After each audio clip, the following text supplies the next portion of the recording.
She never expected a single sentence from a passing neighbor to follow her the way shadows cling after sunset.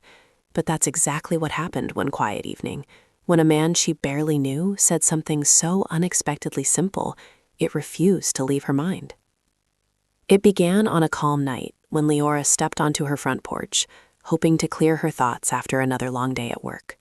The street was unusually still, the kind of quiet that made every distant sound feel closer. Across from her house stood a small brick home she had seen for years, but never thought much about. It belonged to a man named Rowan, someone she knew only in the polite, distant way one knows a person's face, but not their life. She usually waved at him when their paths crossed, nothing more. Their conversations had always been short, neighborly, and plainly ordinary. So when she noticed him standing outside that evening, adjusting a light on his porch, she didn't think anything of it. She simply nodded a courteous greeting. But Rowan paused, looked at her with a thoughtful seriousness that didn't feel personal, just deeply human, and said a single line she hadn't been prepared for.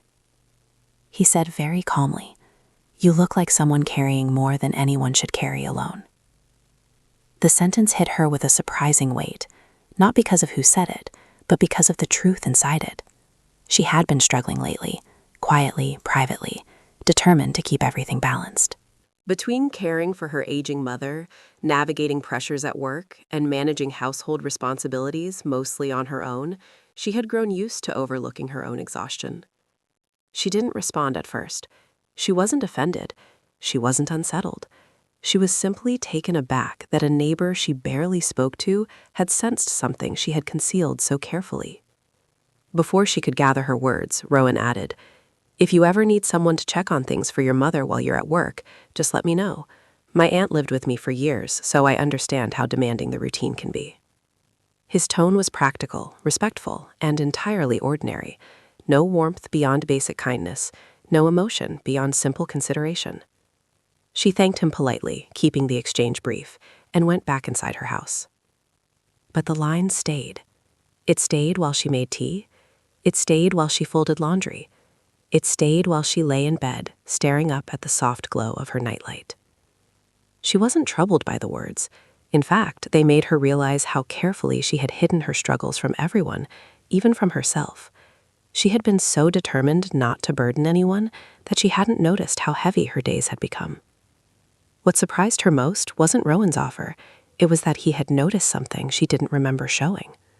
She spent the next morning thinking about it. Not about him, not about the conversation, but about the way people sometimes catch truths in passing, truths we avoid until someone points them out gently. His sentence lingered because it didn't feel like a comment.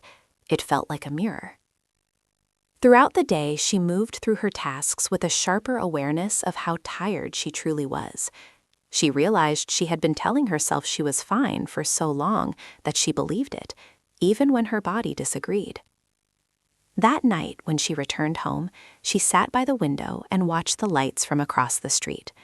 Rowan wasn't outside. His home was dim, peaceful, unremarkable. Yet the quiet stirred something inside her, a simple question she had been avoiding. Was she really handling everything as well as she pretended? She wasn't sure. But she did know one thing. Someone had noticed the weight she carried, and that alone changed something inside her. Not dramatically, not instantly, just enough to make her breathe a little deeper and reflect a little more honestly. Near the end of her quiet thoughts, she found herself murmuring the sentence again under her breath, amazed by how gently it had shifted her perspective. And as she sat in that still room, surrounded by the soft ticking of her wall clock, she whispered the line she needed to say to the audience. If you're enjoying this story so far, please like the video and subscribe for more heartfelt tales. She didn't know yet that the days ahead would bring unexpected turns.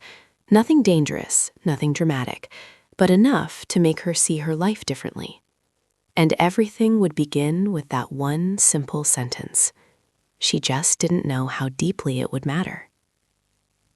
Leora woke the next morning with a peculiar sense of clarity, the kind that arrives after an unexpected truth settles quietly inside the mind.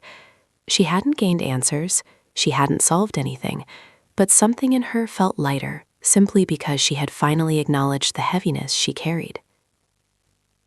She prepared breakfast for her mother, Mira, who sat at the kitchen table with the familiar calm she had always carried. Mira's health had slowed her in recent years, but her gentle presence remained unchanged. "Long night?" Mira asked, noticing the faint shadows beneath her daughter's eyes. "Just thinking," Leora replied with a small smile. "Nothing to worry about."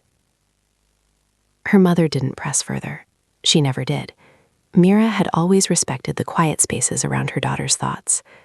Still, Leora found herself studying her mother more intently that morning, the way her hands trembled slightly when lifting her cup, the way she paused longer between breaths, the way her gaze softened when she looked toward the window. Life had slowed Mira, and Leora had adjusted her own world to match that rhythm. But even steady love could become exhausting when layered over daily responsibilities. At work, the manager called her in for a brief meeting. A schedule change, more hours needed, the usual tug-of-war between staffing and real life.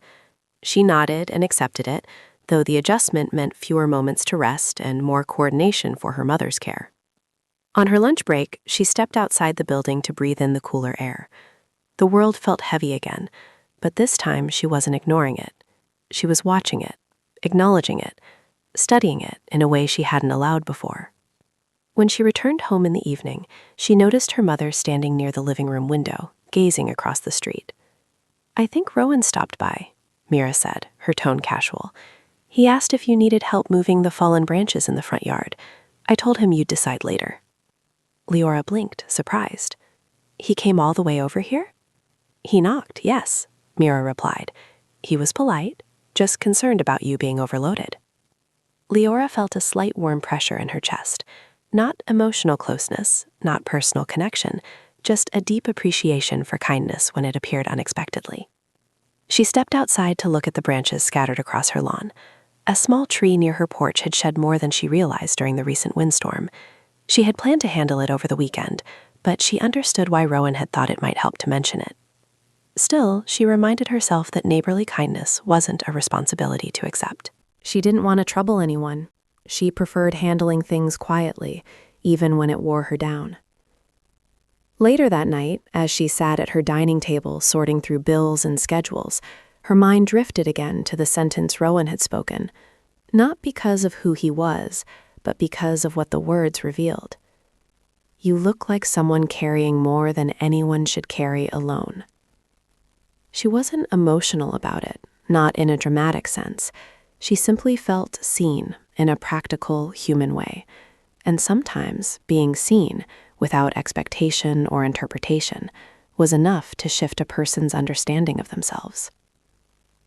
The next morning confirmed how much she needed to reconsider her routine.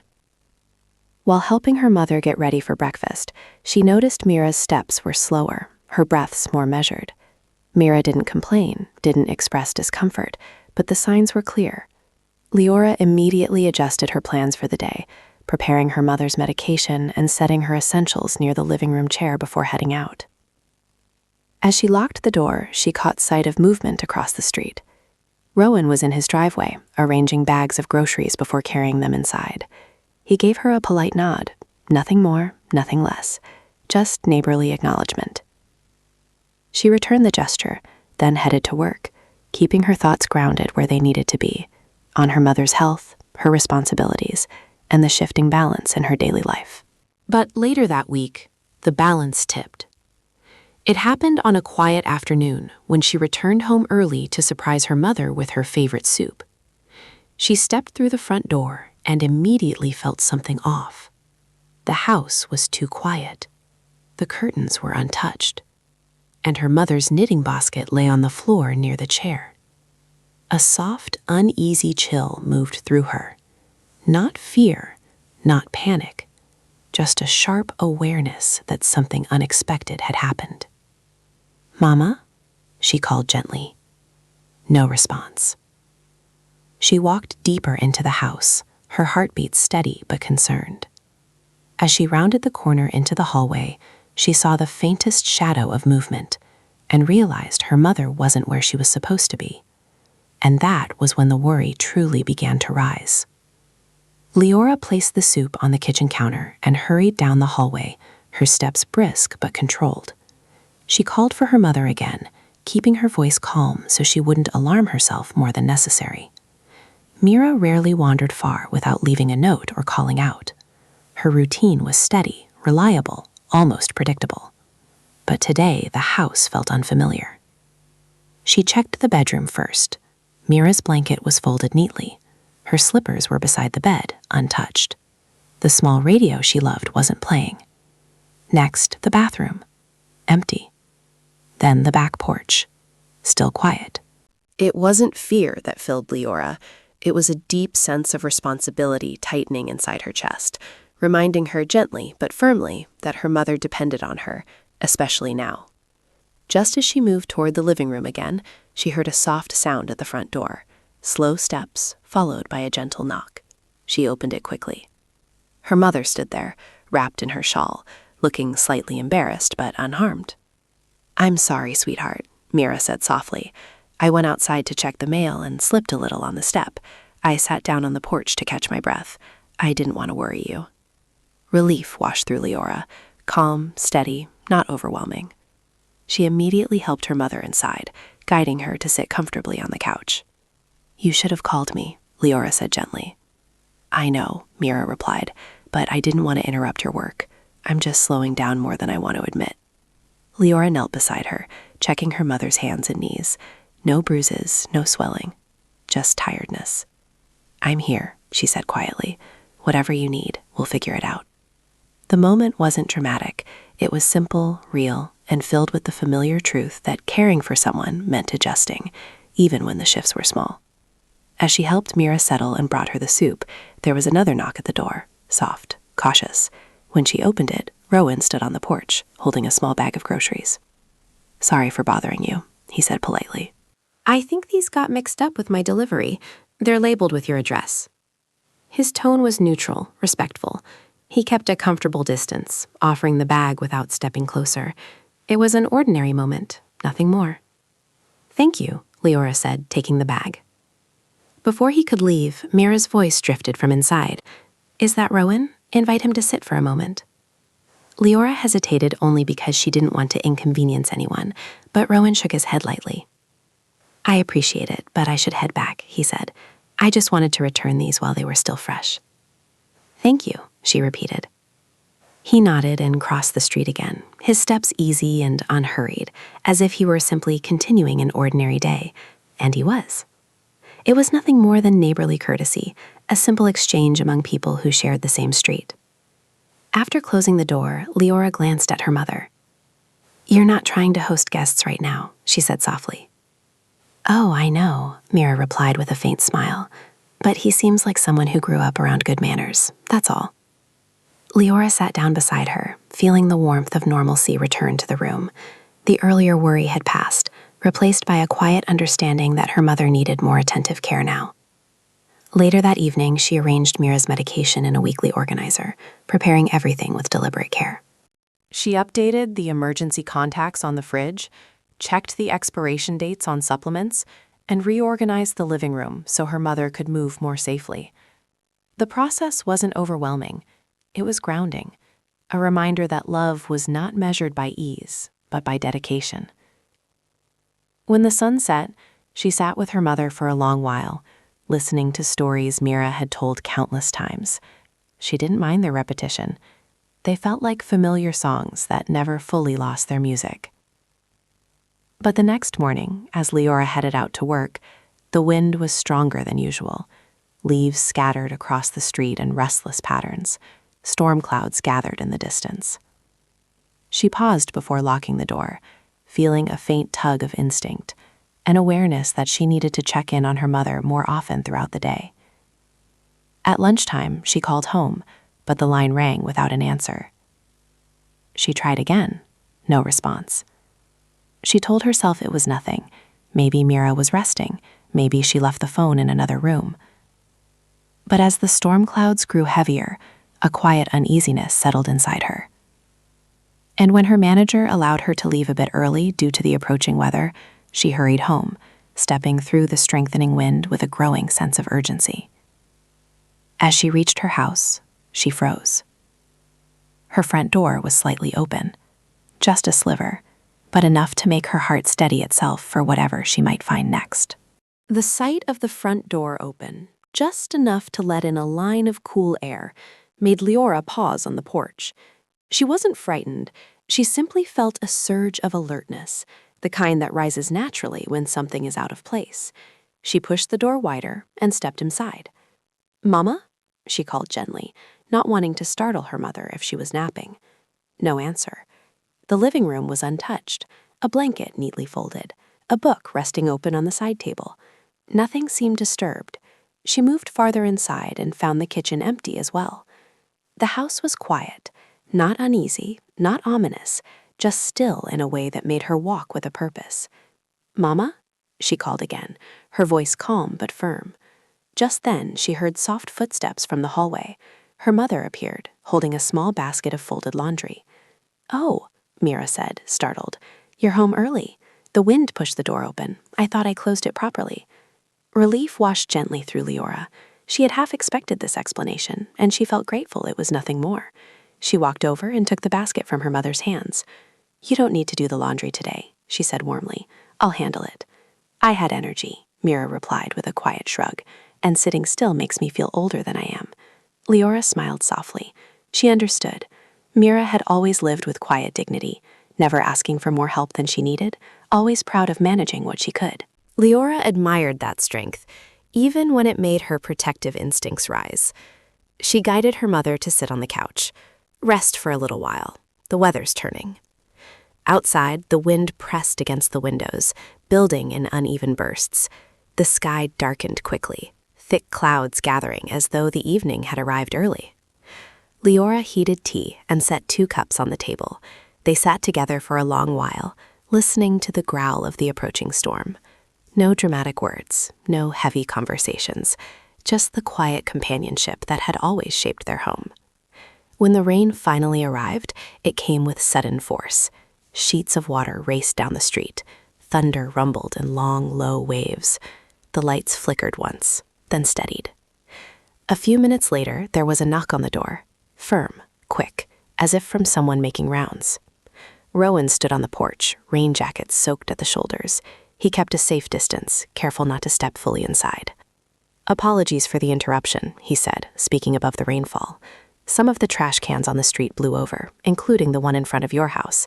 I wanted to let you know before everything washed down the road." "Thank you," Leora replied. "I'll bring it in." "I already set it upright," he said simply. "Just make sure it doesn't roll again." His tone was matter-of-fact, nothing personal. It was the tone of someone looking out for the neighborhood during bad weather. A simple courtesy. "Appreciated it," Leora said. He nodded once, then hurried back into the rain, moving on to secure the loose cans along the street. Mira watched from a couch. "Your father used to do things like that during storms," she murmured.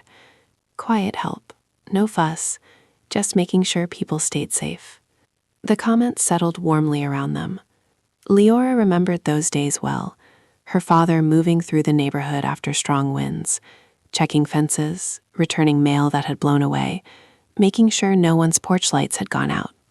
The memory wasn't painful. It was grounding. The rest of the evening passed steadily. Leora and Mira cooked a simple meal together, moving carefully around the kitchen as the storm roared outside. At one point, the electricity flickered again, just long enough to make them pause, but then returned. Night deepened. The rain softened. The storm moved on. But sleep didn't come easily to Leora, not because of fear, just because responsibility has a way of staying awake long after the world grows quiet. She checked on her mother twice before lying down. Each time, Mira was peaceful, breathing evenly. It wasn't until after midnight that Leora finally drifted off. She woke to her phone buzzing. It was early morning, well before sunrise. The world outside remained dark, the storm clouds lingering. The call was from a number she didn't recognize. A voice on the other end spoke calmly, politely. "Good morning. I'm calling because your mother pressed the emergency alert button. She requested assistance about a half hour ago." Leora sat up immediately. "What happened?" she asked, steady but urgent. "She reported dizziness and difficulty standing. The responder reached her, but she insisted we notify you before proceeding further. Leora was already pulling on her shoes, her heart beating in controlled, purposeful rhythm. "I'm on my way," she said. And as she opened her front door, the first hint of dawn finally began to color the sky.